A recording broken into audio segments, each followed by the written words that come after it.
Welcome back. You're still watching the Daily Debate, and I'm honored to be having with me over the phone straight away is Dr. Ahmed Sharaf, the educational consultant in the United Arab Emirates. Doctor, thank you very much for being with us tonight on the Daily Debate.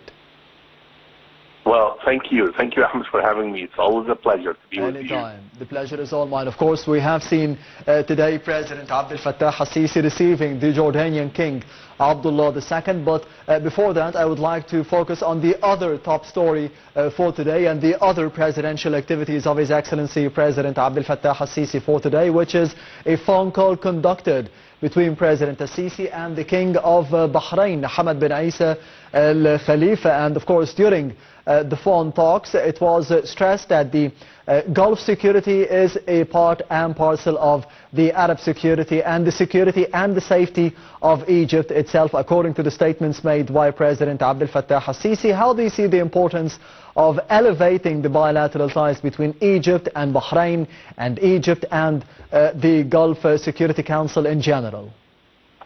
Well, you know, Ahmed, I think that this is very, very critical to have such discussion and to have also such connection and the solidarity. I would describe that like the regional solidarity amid the crises happening in the Middle East.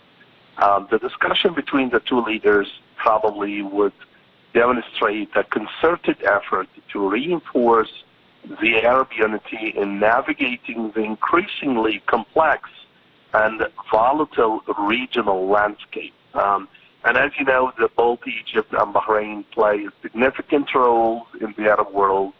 And I would describe like their dialogue signals a shared recognition of the need for collective action to address mounting security and the humanitarian challenges. And I would probably describe that from many perspectives, like for example, the strategic alignment from one hand. So the conversation between the two leaders reflects a unified stance on critical regional issues, particularly the Palestinian cause, and it reinforces the traditional alliance between Egypt and the Gulf states in safeguarding the Arab interests. This is from one perspective. On the other perspective, it also shows that the both leaders, that they have the concept of stability as a priority. And the emphasis on the regional stability indicates an awareness of the interconnected nature of crises in the Middle East and the necessity of coordinated action to prevent further escalation. We need also to consider what's happening today in the Middle East, like for example, Gaza crisis, and there is a challenge here. It's a humanitarian and a political challenge.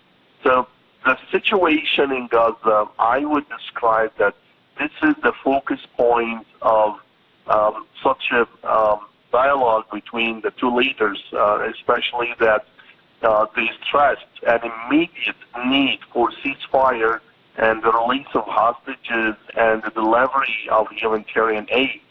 And here I would describe humanitarian focus. So the call for unhindered aid reflects Egypt's role as a key mediator and also frontline state managing the humanitarian fallout from the Gaza conflict.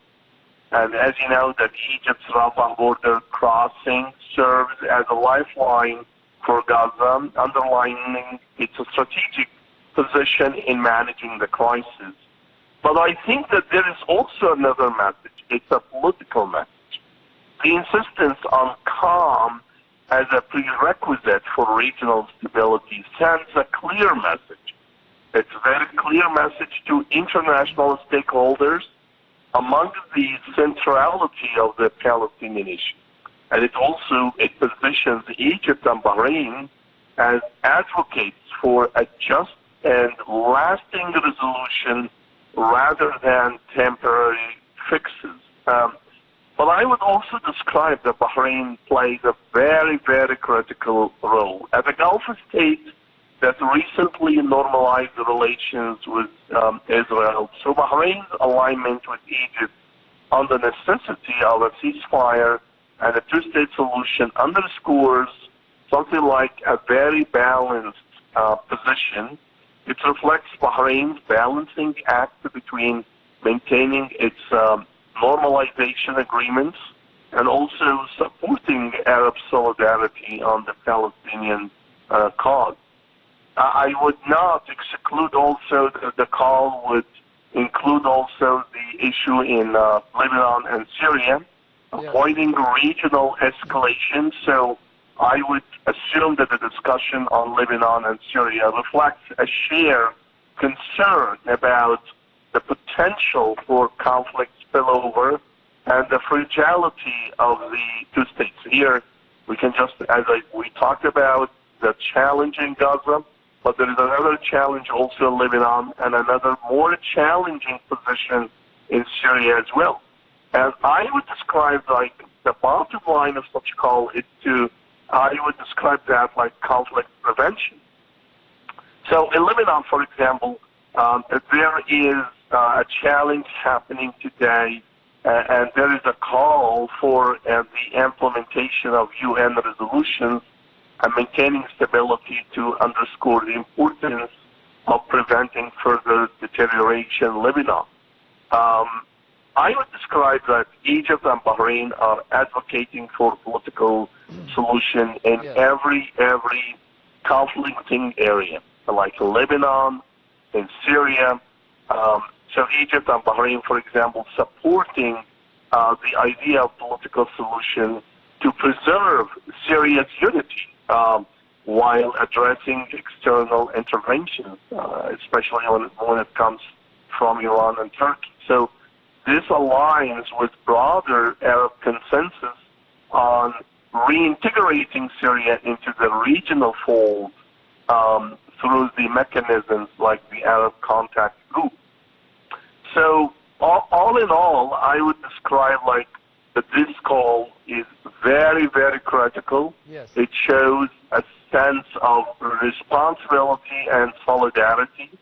And we need to consider also that there are some other factors, for example, mutual interest and also deterring external threats.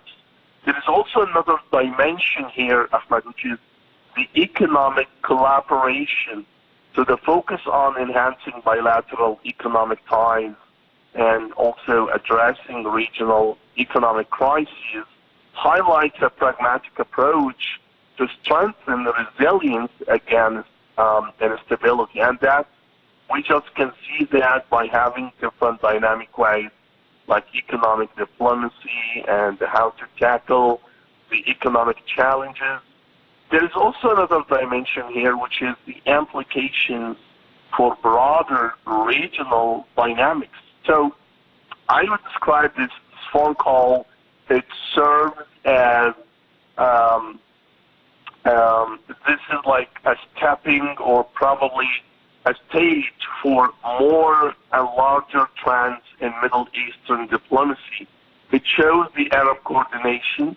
It shows also the concept of the soft power and mediation.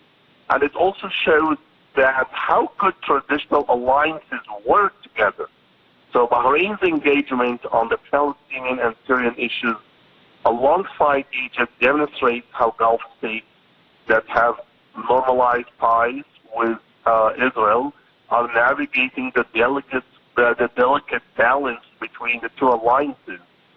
It shows also and it reflects the ongoing efforts to restore the Arab agency in addressing regional challenges and trying, for example, to keep the balance of external influences with a unified Arab approach. Ahmed?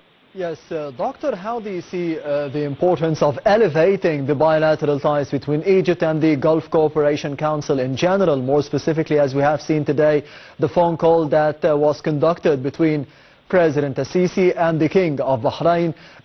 In the past couple of days we have seen President Abdel Fattah al-Sisi through the social media congratulating Saudi Arabia in general, the people of Saudi Arabia, and the Crown Prince and the King of Saudi Arabia as well on hosting the 2034 World Cup. And in the past week as well, we have seen First Lady Mrs. Intisar al-Sisi visiting Oman. How do you see this momentum in the bilateral relations between Egypt and the Gulf Cooperation Council in general? Well, I think it's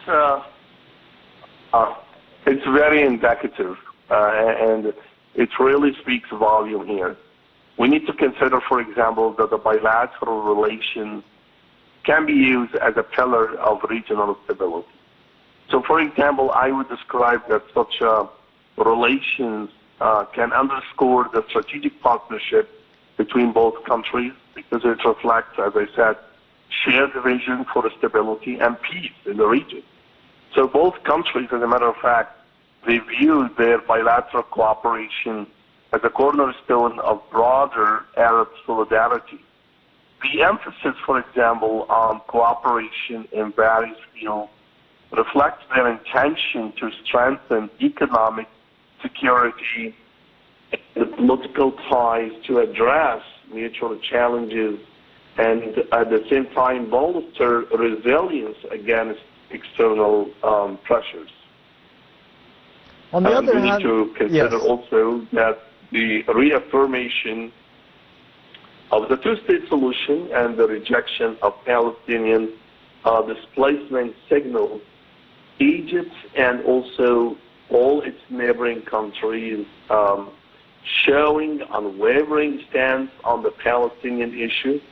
Both countries are stakeholders in this matter, and especially when it comes to and Egypt also plays a historical role as a mediator in such conflict. But as I said, yes, there is a strategic implication by advocating an immediate ceasefire in the Middle East. There is also a geopolitical message, and it serves as a counter-narrative to any attempts to bypass the Palestinian issue in favor of economic and political normalization with Israel. We need to consider also another different concept here, like, for example, Egypt's efforts on the Middle East. It shows that there is an acknowledgement of internal challenges that shows, for example, that Egypt is committed and ready to fight terrorism, a message aimed at reassuring the domestic audience of the government.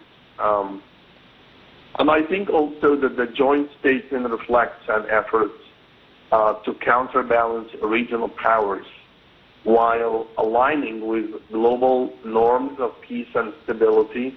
So both countries emphasize their sovereignty and rejection of any sort of external aggression and showing their intent to preserve the Arab solidarity in resolving Middle Eastern conflict. It's also very symbolic. I would describe that this is a symbolic assertion of the Arab unity in the face of division and in the face of the external manipulation.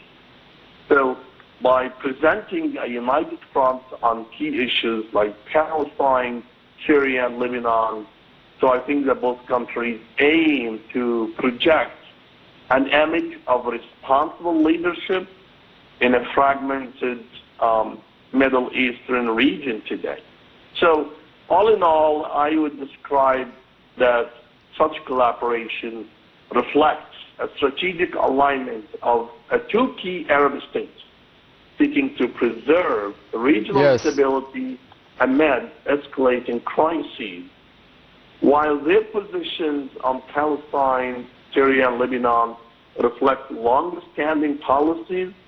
But I think that the context of these discussions, especially the ongoing Gaza crisis and regional polarization, adds urgency and significance. Yes, Dr. Ahmed Abd Tawab Sharaf, the political analyst and the educational consultant from the United Arab Emirates. Thank you very much. Yes, Dr. Ahmed Abd Tawab, thank you very much once again. And this brings us to the end of the daily debate for tonight. Thank you for watching and goodbye.